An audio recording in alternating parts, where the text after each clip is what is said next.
الرحمن الرحیم۔ السلام علیکم، میں ہوں ڈاکٹر رفیق بھٹی، رحلہ والی مظفر گڑھ سے۔ آج کا میرا ٹاپک یہ ہے کہ کیا گردے کے مریض روزہ رکھ سکتے ہیں یا نہیں رکھ سکتے ہیں۔ تو اس صورت میں یہ دیکھنا پڑتا ہے، ایک ٹیسٹ کیا جاتا ہے کہ گردے کا فنکشن کتنا ہے۔ اگر اس کا گردے کا فنکشن یعنی GFR 45 سے کم ہے تو گویا ایسا گردہ اینڈ سٹیج پر پہنچ چکا ہے اور ڈائلسس کے قریب ہے، تو ایسے لوگ روزہ نہیں رکھ سکتے۔ تاہم اگر ان کا GFR 45 سے زیادہ ہے تو پھر اس کو آپ روزہ رکھ سکتے ہیں۔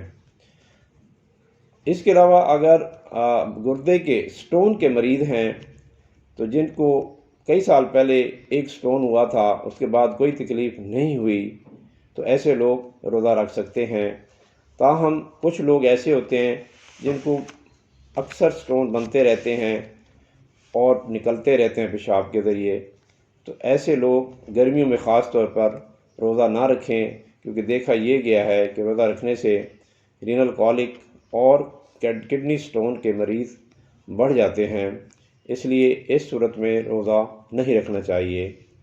تیسری کیٹیگری رینل پلانٹ کی، کڈنی ٹرانسپلانٹ کی آتی ہے، جنہوں نے گردہ تبدیل کرایا ہوا ہے۔ تو ایسے لوگ جن کو 1 سال سے زیادہ عرصہ گزر چکا ہے اور دوائی 2 بار سے زیادہ نہیں لینی پڑتی، تو ایسے لوگ روزہ رکھ سکتے ہیں۔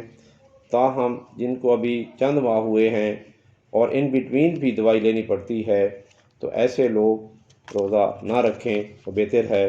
تاہم اس کے بعد بھی ضروری ہے کہ اپنے معالج سے مشورہ ضرور کیا جائے۔ تو ناظرین، اگر آپ کو یہ پسند آیا ہے تو اس کو لائک کریں، کمنٹ کریں، اور اس کو سبسکرائب اگر آپ نے نہیں کیا ہوا ہے تو اس کو سبسکرائب بھی کر دیں، تاکہ نئے نوٹیفیکیشن آپ کو بر وقت ملتے رہیں۔ شکریہ۔